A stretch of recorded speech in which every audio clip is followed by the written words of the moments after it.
Hey there, Guitaraholics. Your old pal Wes back with another video. I know this is long overdue. This guitar is not brand spanking new. I've had this a month and a half. And yeah, I know, I didn't show you the unboxing. I did try to recreate that for you, so if that video works, look for it in the shorts. I'm going to try and get that down to a minute. But this is the Gibson Les Paul Modern Lite. And I picked this one up in the gold mist finish, which is quite lovely. Very, very light finish. I'm going to bring this up so hopefully you can see the wood grain in this is just beautiful. And this is a little bit different because the back of the neck and the headstock are all finished in the same beautiful gold mist. The only difference here is there is a much cleaner cap than the raw wood, so there's a bit of a difference there, but that's pretty nitpicky. So this is not my first Les Paul. The first Gibson Les Paul. I had an Epiphone, a 7-string Epiphone. I still have it, actually. Super cool, but my first true Gibson Les Paul was a 2019 Modern. And I love it, and there's a certain feel you get every time you pull that guitar out of the case. It tickles all the senses. The smell of it is even special. Like you know that is something special every time you pick it up. I have had people who don't even play guitar pick up that guitar and say, "Wow, that's something special." You don't really get that sense with this. I'm not quite sure what it is. I mean, I know that this is stripped down. That's part of the reason this is half the price of a Modern. The Modern Lite doesn't have the maple cap on it. So this is an all mahogany guitar. And, well, save the fretboard, but something about it it doesn't have the same feel. It's that weird intangible thing. So I think on the website, Gibson advertises this as a guitar for new players, young players, maybe intermediate players. I'm sorry, this should not be anybody's first guitar. This is still $1,500. And if you're spending $1,500, there are definitely better ways that you can spend it. You could spend $1,200 on a Schecter and get something that'll melt your face off. You know, or if you're starting out, you can go with an Epiphone and spend far less, and get something that's still very good quality and will last you a lifetime. However, if you are in the market for an American Les Paul, and $3,000 for the Modern is a little too steep for you, the Modern Lite will kind of fit that bill. This is stripped down. You notice dot inlays, so nothing fancy there. Your pretty standard Gibson pickups, whereas with the Modern, you get the Burstbucker Pro and Pro Plus. So that's super cool. But these are a little bit mellower. They still have plenty of punch to them, but you can also get a clean tone without backing off the volume so much. So I'm enjoying it. I'm enjoying the tones that you can get out of it. But there are some caveats. The QC on this is not what you would expect from a Gibson. When I first pulled this thing out of the box, I was very surprised that the first string, the high E, had kind of a sitar sound to it, and there was a little notch in the saddle that little extra metal that was hitting against the string and making it vibrate. I was not going to send it back for that because I am going to do some modifications for that guitar. In fact, I bought this guitar with mods in mind, which will include changing the bridge. Stay tuned for that. But I was able to wiggle the string and kind of knock off that little extra piece of metal, and it works. It sounds fine now, but that's something that you wouldn't expect that you'd have to do on an American-made guitar, much less a Gibson. I don't think that this is a Switchcraft switch here. There is a bit of volume drop off. I haven't opened this up yet because I wanted you to see this in its original form with no mods, other than of course fixing the saddle. But I've noticed sometimes there's volume drop off when going from the bridge to the neck pickup. So here's bridge.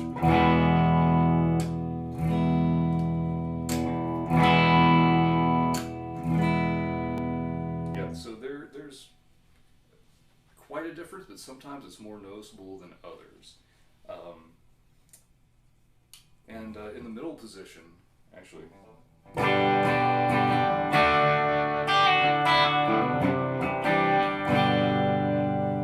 order to get that tone, I had to back off the treble on the bridge, yeah, on the bridge pickup a little bit. With that rolled all the way up.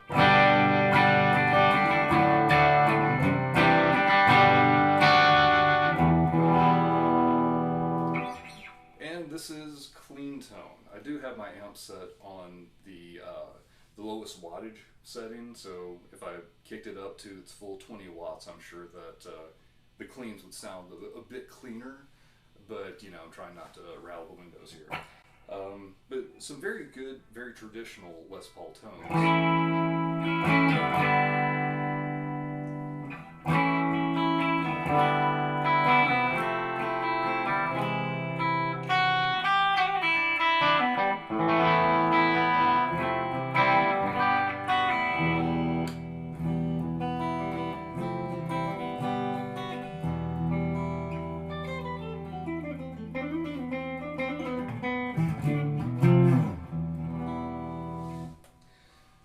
So yeah, it plays very nicely.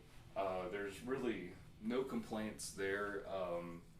Everything is where it's supposed to be. Everything feels correct, and it's a very attractive guitar, right?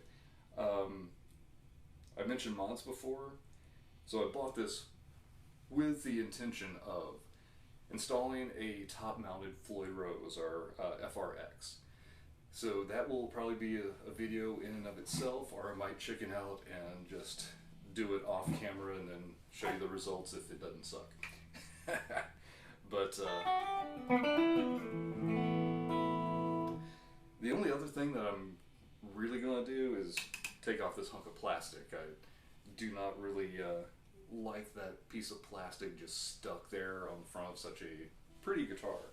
And this is a lighter finish, so I'm hoping that it'll wear as I play, and I want to get this out of the way so I can start putting my own marks on it. So that's enough of me yapping. Let's hear some tones. So let's see, I'm on the neck pickup. Let's just do a few chords and a little bit of melody stuff with the neck pickup. And everything is dimed.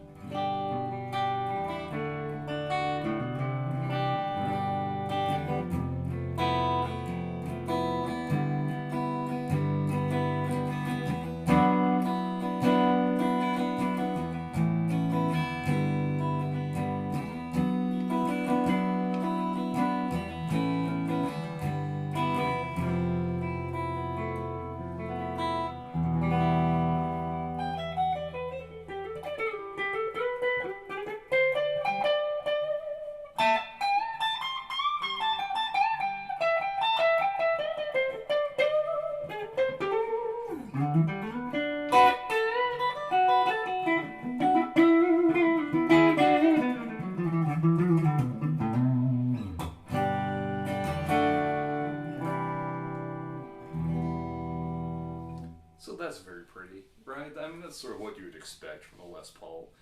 And it does have that kind of all mahogany feel. It's a little darker, a little richer, which that's why mahogany is usually my go-to tone wood. If you've been with the channel for a while, you'll know that I even ordered my Mod Shop Strat with a mahogany body because I'm such a fan. Alright, so everything's dime now. Both pickups.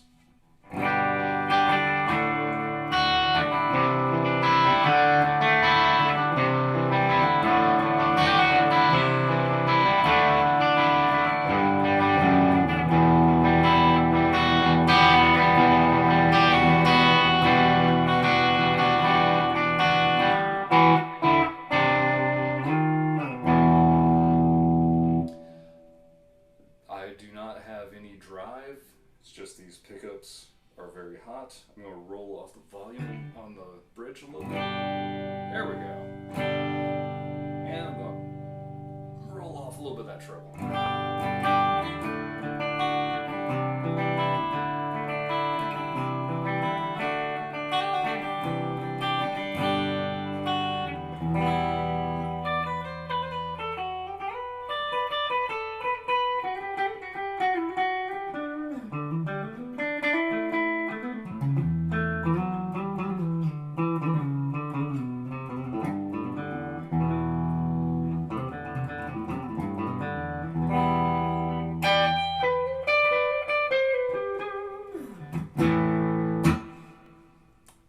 It doesn't take much fill-in to get a nice clean tone.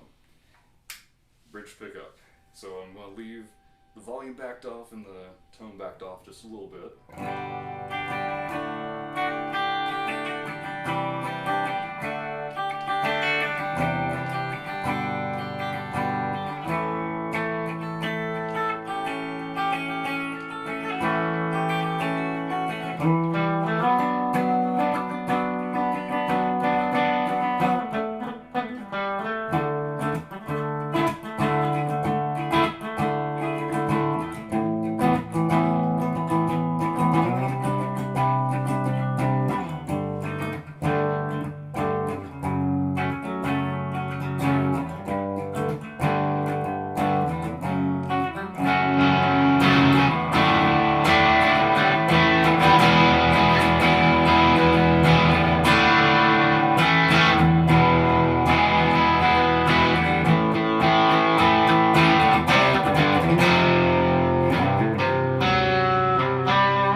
So, yep, there it is. That's clean with the volume rolled all the way up. So if you're gigging without a pedal and you've got a low wattage tube amp that you're hopefully miking, you can basically have your overdrive by just pushing up your volume knob. So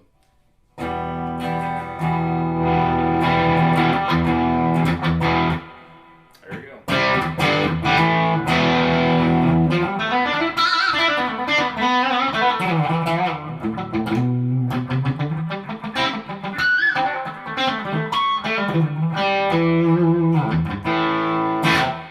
Alright, let's just give it a little touch of OD and see what we can do.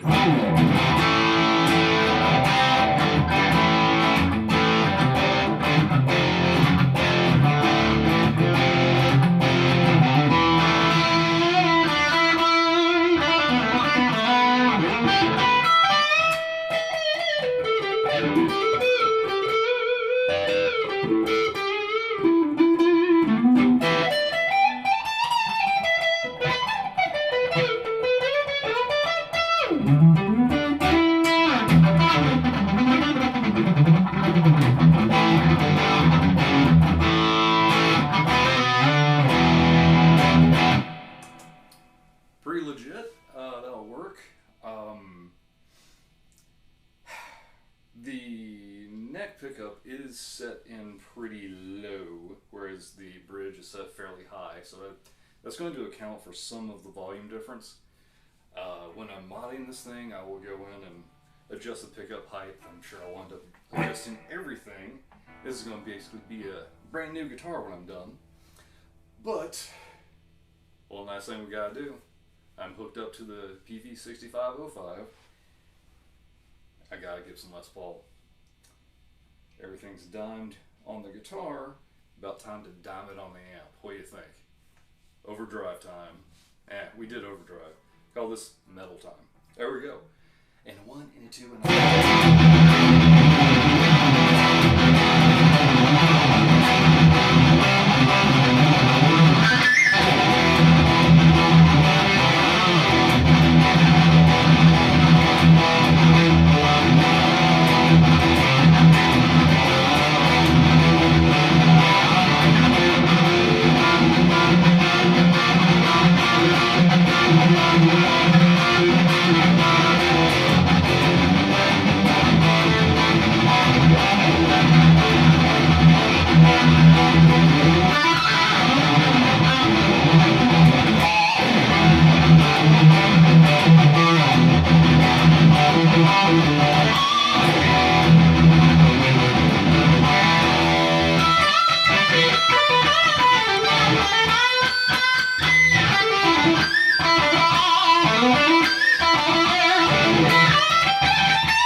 I'll let you draw your own conclusions, but I think it sounds pretty darn good. I may still put this side by side with the full fat. That's probably a bad choice of words considering it's a Lite, but yeah, the modern Lite versus the modern. I can tell you already, the modern's just better, but this is great in its own right, and I'm going to tell you why. This feels stripped down. It feels like you can beat the crap out of it, and you know what? It does just kind of beg to be played. Every time I pull out the modern, it's like, all right, super careful, make sure everything else is done before the guitar comes out. Don't want to scratch on it. When I'm done playing, gotta wipe everything down and, you know, put it back in the case and put it up nicely. And you know what? This one came with a gig bag, a very nice gig bag, but it typically just stays out, which means I grab this guitar and I play it a lot more. And it's already kind of playing in and sort of getting that mine feel, right? It's not like some guitars, you just pick them up and you play them, and you know, even if you plunk down a couple $100 at a guitar store, you still are like, this guitar is mine, but it's not me. This one's already starting to feel like me. It's definitely unique, it's different, although I'm sure you're going to see a ton of people with them because it is a pretty reasonably priced point to get into a Gibson if you want it. I still think that if you're not in the market for this guitar in particular, there are other ways you can spend that $1,500. But you know what? It's just my opinion. And I mean, I guess my opinion counts because I'm an influencer with literally tens of followers, so, you know, you're both welcome. Alright, I'm just going to play out on this thing a little bit, and we'll call it a day. So be on the lookout for more videos coming soon. I do have one that I've meant to do for months and just haven't had the time to put it together. But I did promise a subscriber that I was going to compare the Esquire Deluxe to the Gibson Les Paul Modern. Not this one, the $3,000 one. So I think that's going to be a really interesting comparison. A $420 Squire against a $3,000 Gibson. It's going to be a lot of fun. Alright guys, hit me up in the comments if you have any questions or you just want to say hello. Always happy to hear from you, and I always try to write back if I can. My schedule's been a little nuts and I haven't been as good about it lately, but like, subscribe, and enjoy, and most of all, rock on!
this, it makes you feel like a rock star.